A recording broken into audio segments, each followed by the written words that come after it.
It does a heart good, doesn't it, Governor? Yeah, well, I'll tell you, welcome to Florida. I know you probably wouldn't have been able to even do this in a lockdown state. I'm just glad I could attend CPAC, because if you did do it in a lockdown state, I have a policy, I only travel to free states. So I don't have any problem being in Florida. We, as you all know, because many of you made the trip, we often have CPAC in another state, to be not named. That state decided to cancel us because they said this was unsafe. And I said to myself, I'll be damned if I'll be the first ACU chairman in 50 years to not have CPAC. And we looked around the country, Governor, and you have some competition. Tennessee, Texas, Georgia. We kind of moved away from Georgia, no offense. I'm sorry, Marcy. And we decided we'd come to Florida, and thank you for welcoming us with open arms. Absolutely, 100%. You know, Governor, some of your colleagues get Emmys for acting. We're happy to be in a state that has a governor who deserves the People's Choice Award. Yeah, thanks. I now give you Governor Ron DeSantis. All right. Thanks, Governor.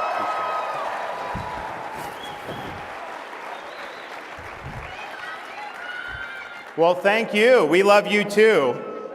For those of you who aren't from Florida, welcome to our oasis of freedom.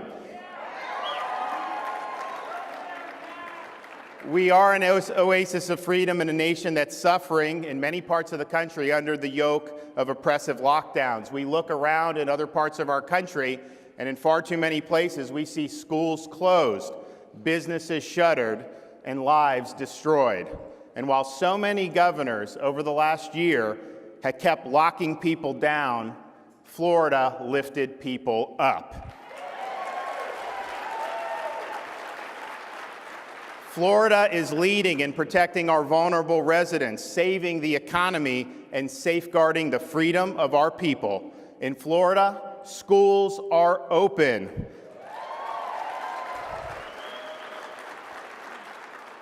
Every Floridian has a right to earn a living, and all businesses have a right to operate.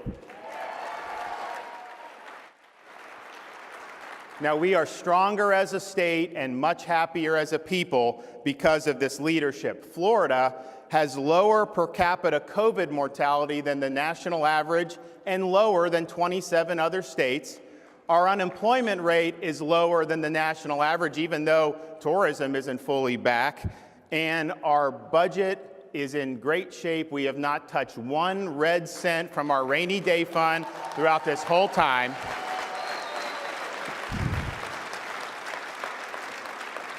Florida got it right, and the lockdown states got it wrong.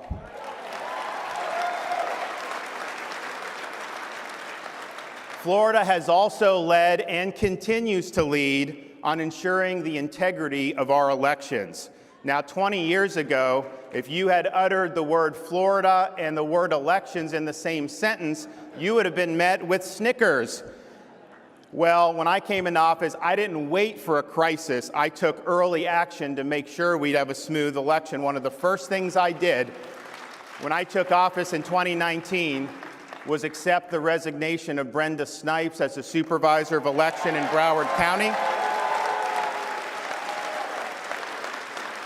and remove the supervisor of election in Palm Beach County. We got those going in a good direction, and then when COVID hit, I rejected pressure to make hasty and ill-conceived changes to our election administration like mass mailing of unsolicited ballots. And the result, on election night, by midnight, the state of Florida had counted, tabulated, and put out 11 million votes.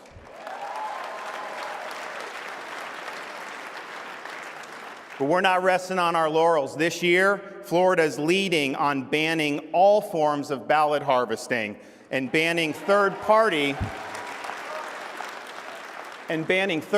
political groups like those funded by billionaire Mark Zuckerberg from interfering in the administration of our elections. Bottom line is this: in Florida, your vote counts, and we will continue to have a process that is transparent and that inspires confidence. Florida is also leading in protecting our people from political censorship and in holding big tech accountable.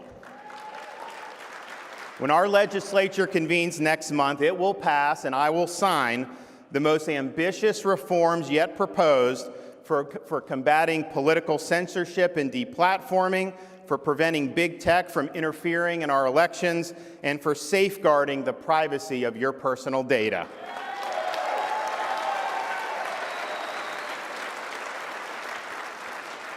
In Florida, we are not going to let the terms of the debate in our country be set by oligarchs in Silicon Valley.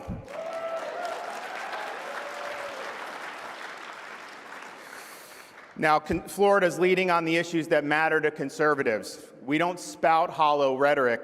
We take decisive action. And what's true in Florida is true for conservatives across the nation.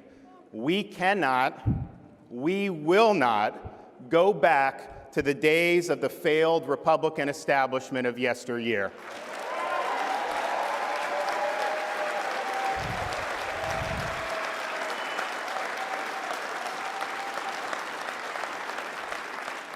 We reject open borders and instead support American sovereignty and the American worker. Building a movement on the foundation of amnesty and cheap foreign labor is like building a house on a field of quicksand. We reject weakness in the face of the threat posed by China, including their actions in international trade. We reject military adventurism. Instead, support a strong defense solely for the purpose of protecting our nation and its people. Now, the battles ahead will be made more difficult without the voice of one of our greatest field generals, my friend Rush Limbaugh.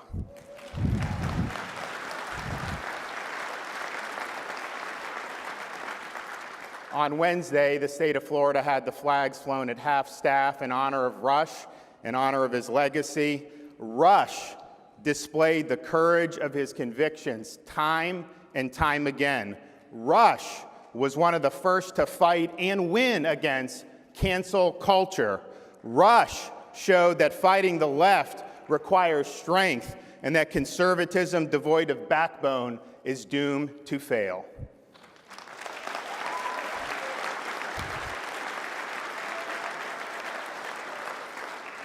So at this moment in our history, and I think Rush showed us this, but particularly now, standing for the right things comes at a cost. You will be attacked, you will be smeared, and you may even be canceled by the major organs of the political left. Now, anyone can spout conservative rhetoric. We can sit around and have academic debates about conservative policy, and I'm not saying you don't do any of that, but the question is, when the Klieg lights get hot, when the left comes after you, will you stay strong or will you fold?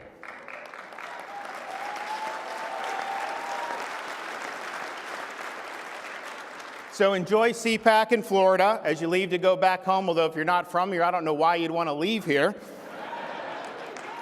But when you do and you engage in the battles ahead, hold the line, stand your ground, and don't ever back down. Thank you. God bless you.